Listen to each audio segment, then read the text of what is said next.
E a gente vai falar neste momento com o filósofo Renato Janine Ribeiro, ele que é presidente da Sociedade Brasileira para o Progresso da Ciência, SBPC, e ex-ministro da Educação. Oi, Janine, seja muito bem-vindo, bom dia. Bom dia, Marilu. Janine, vamos começar.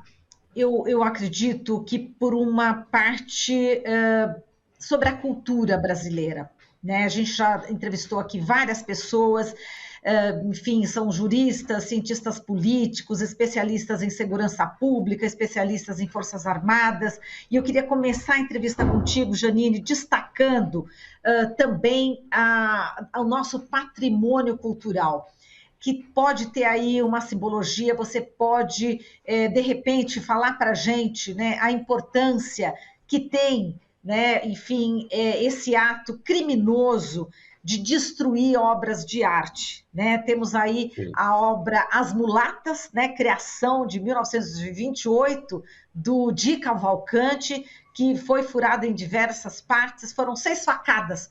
Enfim, eu queria que você, por favor, falasse sobre essa destruição, né? O que pode significar, né, uma obra de arte dessas levando facadas desses extremistas?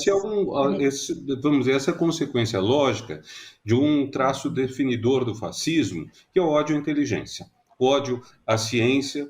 Veja que os fascistas passam uma boa parte do tempo afirmando que eles são contra, que não importa o que a ciência diga, eles acham que eles transformam as questões científicas em discussão de opinião. Eu tenho direito à minha opinião, dizem eles, mas, claro, tem direito à opinião deles em várias coisas. Gostam de comer feijoada, preferem salada, preferem alface, isso é direito deles. Agora, isso não é direito, como diz já não lembro quem, que é uma frase que caiu no domínio comum, todo mundo tem direito às suas opiniões, mas não tem direito a fatos próprios. A pessoa não pode dizer, eu acho que a eleição foi fraudada. Não, tem que ter provas. Eu acho que o Brasil, que a esquadra de Pedro Álvares Cabral não aportou no Brasil em tanto de abril de 1500. Não, aportou. Chamar de descobrimento, chamar de invasão, chamar de ocupação é outra história.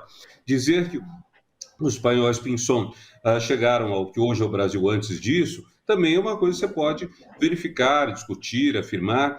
Agora, o que você não pode é negar que a esquadra chegou, negar que a eleição teve um determinado resultado, negar que o Brasil tem uma Constituição que deve ser respeitada. Esses são fatos. Então, o que nós temos? Uma propaganda intensa, no sentido de que cada um pode ter a opinião que quiser, e essa opinião é, sobretudo, forte no ressentimento. O fascista é um ressentido. É uma pessoa que sente, por exemplo, que esse mundo não está indo na direção que ele quer. Veja, a manifestação não é uma manifestação de gente rica, é uma manifestação de gente pobre, mas majoritariamente branca, com muitos com jeito de fortões, talvez recrutados em academias de ginástica, mas essas pessoas, por alguma razão, brancos, mais machos do que mulheres, por alguma razão essas pessoas sentem talvez que o seu mundo caiu, que hoje, com espaço dado a negros, com espaço dado a mulheres, com o reconhecimento do direito dos LGBTs a terem uma orientação sexual diferente e a atuarem em função disso, que elas sentem que esse mundo está caindo. Eu lembro uma piada, era piada, veja só, de quando eu era novo, faz tempo, que era, no tempo em que eu crescia, uma coisa de alguém um suposto indivíduo que nasceu no começo do século XX. Quando eu nasci, o homossexualismo era proibido, hoje ele é tolerado, eu vou embora antes que ele seja obrigatório. Isso era uma piada, hoje não tem graça nenhuma. Mas vejam, para muitas dessas pessoas, aceitar o direito a uma sexualidade diferente é ofensivo a elas se sentem acuadas. Será que porque tem desejos inconscientes nessa área? Eu não sei, mas o fato é que existe um horror ao conhecimento, um horror aos valores éticos, eles podem até falar em moral, mas são contra a ética, porque eles querem um mundo desigual, eles querem um mundo em que seja lícito você humilhar quem é diferente de você, quem é diferente do grupo dominante. Não é à toa que o governo que se encerrou no ano passado, não é à toa que ele gostava de quem? Com quem ele se dava internacionalmente? A Arábia Saudita, o pior governo do mundo. o governo mais autoritário, mais ofensivo, mais repressivo do mundo. Há uma história no livro Princesa, que é um best-seller do começo dos anos 2000, de uma menina de 14 anos que flertou com o rapaz, flertou. O que o pai dela fez? Contratou o carrasco público para matar a filha, jogando-a algemada e acorrentada na piscina da casa. Esse é o regime com que os fascistas se dão bem, que eles frequentam, que eles, enfim, curtem. É esse tipo de coisa. Então, que espaço resta nisso para a arte, para a cultura? A cultura, para eles, é uma coisa desnecessária, uma coisa desimportante, é até ofensivo. Você disse que o quadro se chama As Mulatas, sinal também de preconceito racial. Há um preconceito racial nisso e há também uma questão de ódio aos artistas. Toda a campanha é feita contra a Lei Rouanet. A Lei Rouanet supostamente financiaria regiamente artistas de esquerda, que não é verdade. A Lei Rouanet, o erro dela, da aplicação dela, é financiar grandes shows de gente que já teria muito dinheiro sem isso. Mas, seja como for, vários desses grandes artistas vieram a público dizer que eles não se beneficiaram da Lei Rouanet. Agora, o que tem? Esse ressentimento, essa dor de cotovelo transformada em ódio, que tão bem foi utilizada pelos bolsonaristas no Brasil e pelos fascistas no mundo afora. Turma do Steve Bannon, do Trump, é uma internacional. Então, ontem nós vimos as pessoas menos qualificadas invadindo e destruindo palácios. Você destruir patrimônios artísticos, não só nacionais, mas do mundo, mostra o tamanho desse ressentimento, dessa ideia de que há um sofrimento, de que como é que tem isso tudo que é tão diferente do que eu prezo, do que eu gosto. Por que tem isso? Veja o Bolsonaro com aquelas encenações que ele fazia do pão com leite condensado e tudo, ou mesmo de comer uma carne que custa mais de R$ 1.000 o quilo num churrasco. Talvez não seja a melhor forma de você utilizar essa carne. Tudo isso era produzido, não acredito que Bolsonaro autenticamente seja isso, mas ele vendeu essa imagem do homem autêntico, simples, etc., para tentar para municiar esse ressentimento gigantesco em relação às conquistas da arte, às conquistas da cultura. Agora, Janine, é bom a gente dizer também que eles são minoria, né? Que esses extremistas eles são minoria e muitos daqueles que votaram em Bolsonaro, segundo agora algumas pesquisas, enfim, não concordam, ou seja, praticamente 90% da população brasileira não concordou com esse ato no Distrito Federal, essa agressão, essa invasão no Congresso, no Palácio do Planalto, no STF. É bom que se diga isso, porque, ao que parece, eles fazem este tipo de ato com essa dimensão, mas não reflete o que a sociedade brasileira pensa. Tanto é que existem já manifestações previstas para hoje no Largo São Francisco, meio-dia, 5 da tarde no MASP, e em diversas cidades do Brasil, não é isso, Rajani? Isso é importante dizer, porque se Bolsonaro teve quase 50%, 49% para ser exato, o fato é que a pesquisa de ontem indica 90% de repúdio, pesquisa da Quest, né, ao que foi feito ontem. Isso é bom, nós temos a grande oportunidade de recuperar para a democracia esses 40% que votaram em Bolsonaro, mas que repudiam as consequências dessa figura na política brasileira. Isso é muito importante. É importante também todo o conjunto de medidas tomado ontem. Foi bom o presidente da República afastar o governador do Distrito Federal e vou dizer, melhor ainda, o ministro Alexandre de Moraes suspendê-lo por 90 dias. Quer dizer, o presidente Lula fez algo que é correto, mas, a meu ver, foi tímido. Ele só interveio na segurança pública do Distrito Federal e o ministro do Supremo, que é, vamos dizer, o grande herói do Brasil, grande pessoa que permitiu essas eleições, porque se fosse outro presidente do TSE, gente, nós não estaríamos aqui, nós não estaríamos.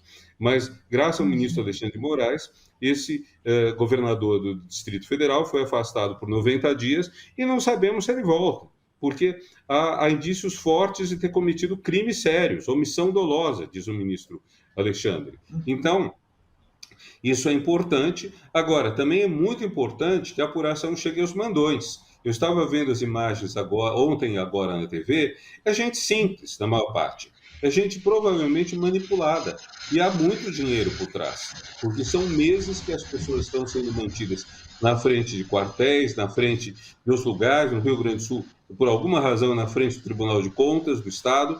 Agora, essas pessoas estão comendo, estão bebendo, não estão trabalhando, essas pessoas estão sendo mantidas, alguém as mantém. Então, follow the money, o famoso conselho da operação do Watergate, vá atrás do dinheiro.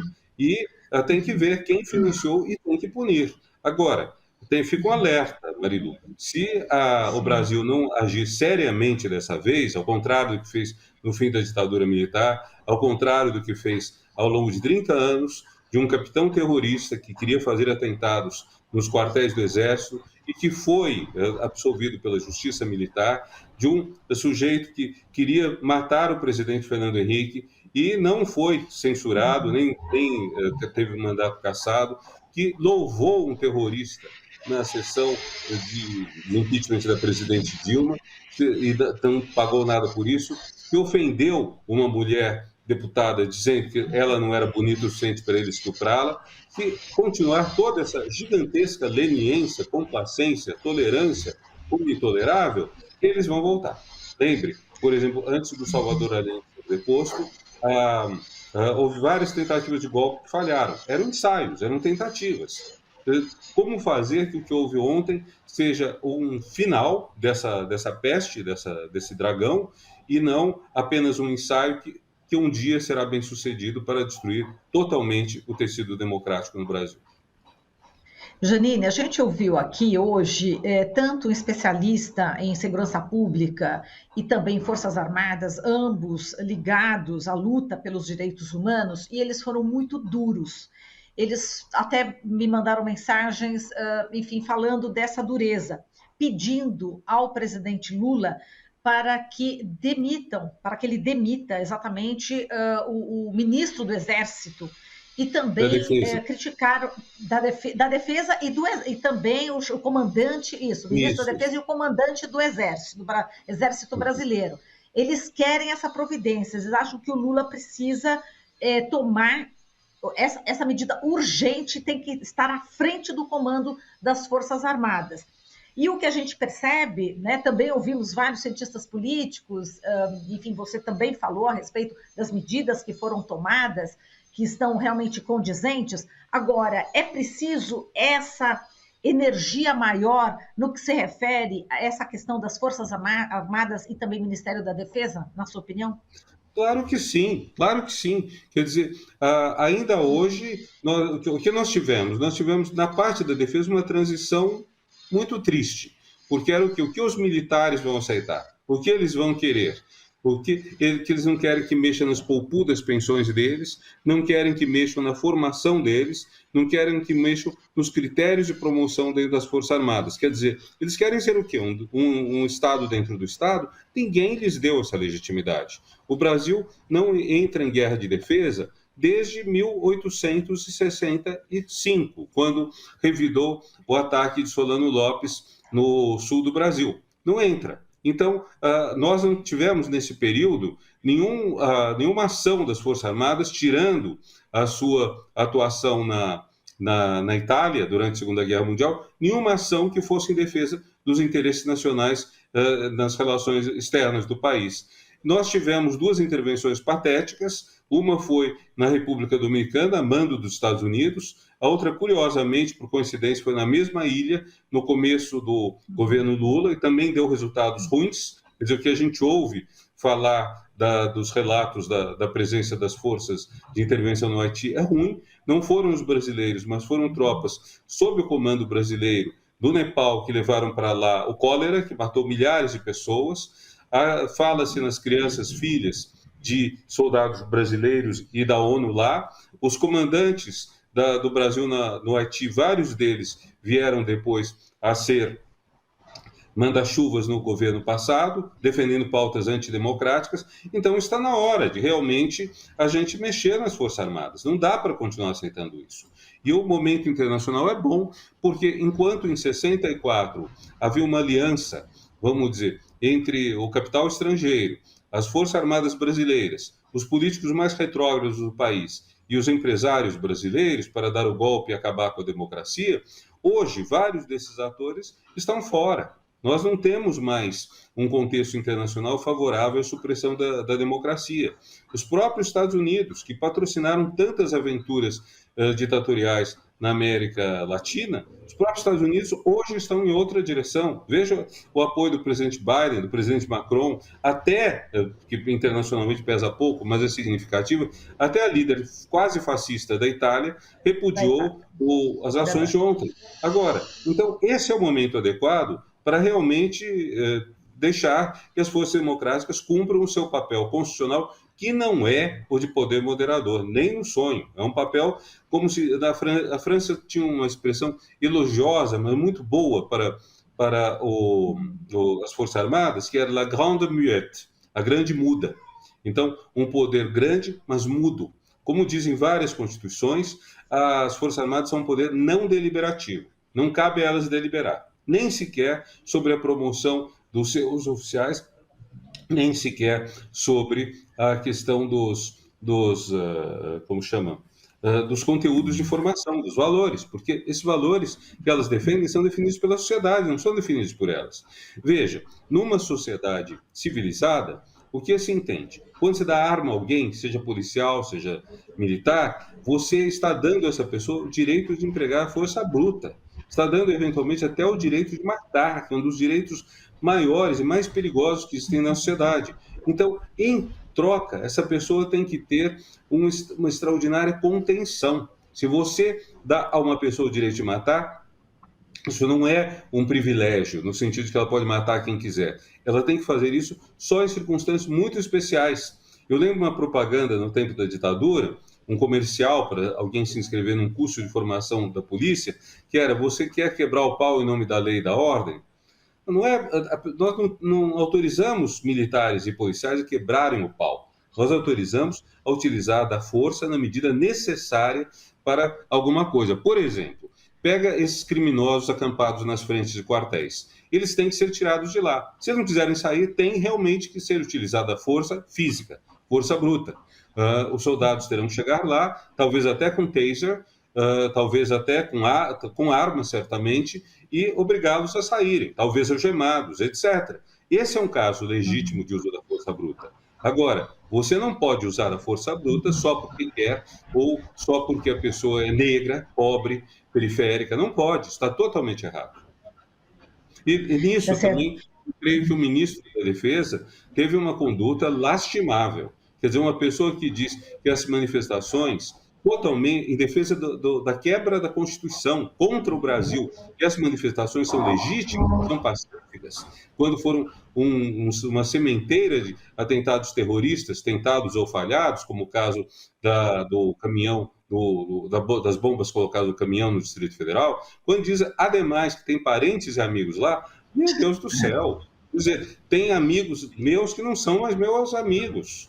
O que é isso? O sensacionalista até brincou dizendo que ele não ia fazer nada enquanto os amigos e parentes não saíssem de lá, e realmente não ia fazer nada. Veja, esse é um desafio grande para o governo Lula. O presidente atuou corretamente ontem, atuou. Agora, chega de leniência, chega de tolerância com os inimigos da tolerância, sabe? Não tem sentido isso. Tá aí o alerta. Muito obrigada, professor, pela sua participação. Forte abraço e até uma próxima oportunidade. Eu também, que sejam dias melhores, viu, Renato? Um abraço. Obrigado, também. Tchau. Tchau, tchau. Falamos aqui com o Renato Giannini Ribeiro, presidente da Sociedade Brasileira para o Progresso da Ciência, CBPC, e ex-ministro da Educação. Você está ouvindo Jornal Brasil Atual. As notícias que os outros não dão.